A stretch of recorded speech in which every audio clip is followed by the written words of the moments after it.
जब सृष्टि का आरंभ हुआ, तब ब्रह्मा ने रचना की, विष्णु ने पालन का भार उठाया और महादेव शिव ने संहारक के रूप में अपनी भूमिका निभाई। तीनों त्रिदेवों की शक्तियां संतुलन बनाए रखती थी।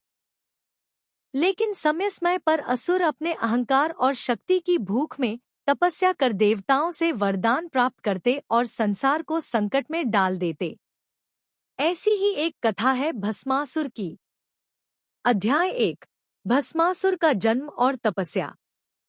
भस्मासुर एक बलवान असुर था, जिसका जन्म राक्षस कुल में हुआ था। वह बचपन से ही युद्ध कला, अस्त्र शस्त्र और तंत्र विद्या में निपुण था, लेकिन उसका लक्ष्य था अमरता। भस्मासुर ने सोचा, यदि मुझे ऐसा वरदान मिल जाए जिससे मैं किसी को भी स्पर्श करके भस्म कर सकूं, तो इस संसार में कोई मेरा विरोध नहीं करेगा। वह हिमालय की गुफाओं में गया और कठोर तपस्या आरंभ कर दी। दिन, सप्ताह, महीने बीते। उसने अन्न, जल सब त्याग दिया। केवल शिव का ध्यान। शरीर तप से जल रहा था, लेकिन ध्यान अडोल। अंततः भोलेनाथ प्रकट हुए। शिव बोले, वत्स, मैं तुम्हारे तप से प्रसन्न हूँ। वरदान मांगो।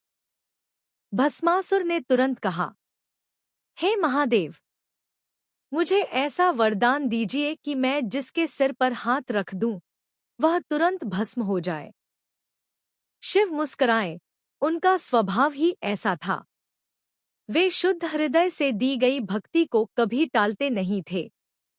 उन्होंने वरदान दे दिया। तथास्तु। अध्याय 2। वरदान का दुरुपयोग। वरदान मिलते ही भस्मासुर के मन में अहंकार जाग गया। उसने सोच लिया कि अब वह देवताओं से भी श्रेष्ठ है। वह बोला, अब इस संसार का स्वामी मैं हूँ। उसने धरती पर उत्पात मचाना शुरू कर दिया। देवता भयभीत हुए। ऋषिमुनियों की तपस्थलियां जलने लगी। नगरों को रौंद दिया गया। और फिर उस अहंकारी असुर के मन में एक भयानक विचार आया। उसने सोचा, क्यों न इस वरदान की शक्ति को स्वयं शिव पर ही आजमाया जाए। यदि मैं शिव को भस्म कर दूं, तो मैं ही सबसे बड़ा बन जाऊंगा।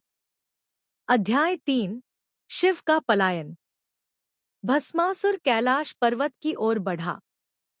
शिव को जैसे ही उसके मन की बात का आभास हुआ, वे सती को वहीं छोड़ तुरंत गुफा से बाहर भागे।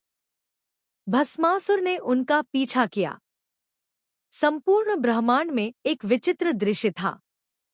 भोलेनाथ भाग रहे थे और पीछे पीछे उनका ही वरप्राप्त भक्त उन्हें मारने दौड़ रहा था। शिव ने पूर